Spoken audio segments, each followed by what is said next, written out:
Hello, in today's video, we are going to talk about the Brazilian case in the year 2003. Subscribe to our channel and activate the bell for more stories like this. The story of this crime began on November 1, 2003, when Liana was camping with her boyfriend, Felipe Cafe, 19, in an abandoned farm in Embu-Guaçu.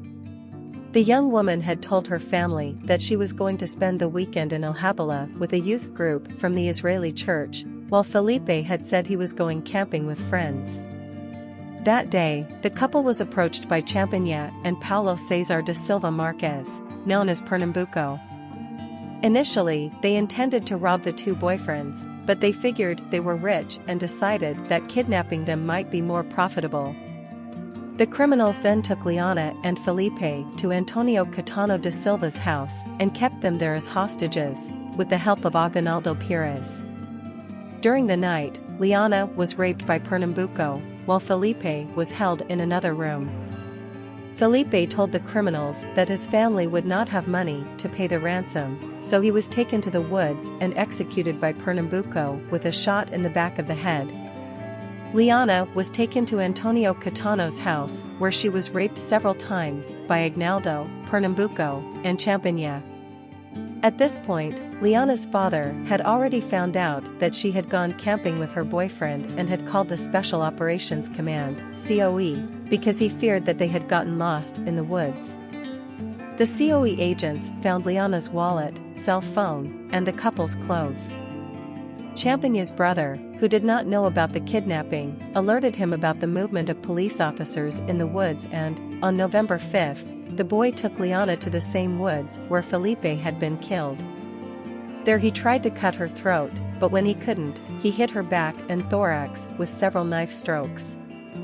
The young girl died of cranial trauma from the blows she received with the blind side of the knife. The bodies of Liana and Felipe were only found 5 days later. On November 10, the suspects were arrested. During interrogation, Champagne gave all the details of the crime and claimed that he killed Liana because he wanted to. The criminals were arrested and convicted for their crimes with sentences ranging from 47 to 124 years in prison. Champagne, however, was a minor and could only remain in the Fundação Casa for 3 years. After this period, determined by the Child and Adolescent Statute, he was evaluated and considered unfit to return to social life.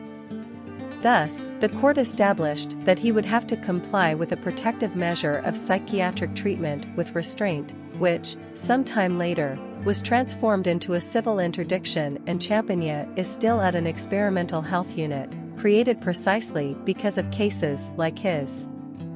The story of his crime, however, is always evoked both in the debates on reducing the age of criminal responsibility and in the discussion on the legality of the situation in which he currently finds himself.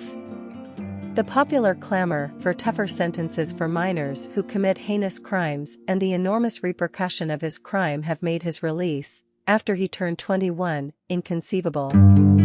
Thus, the legal path found was to keep him in this experimental health unit. Many jurists, however, say that this measure is unconstitutional and that he should have been released already. The case continues to generate a lot of controversy and is remembered not only for the violent nature of the crime committed, but also for the legal issues that permeate it. After the crime, Champagne returned home, changed his clothes, threw the knife in a well, and went to his aunt's house.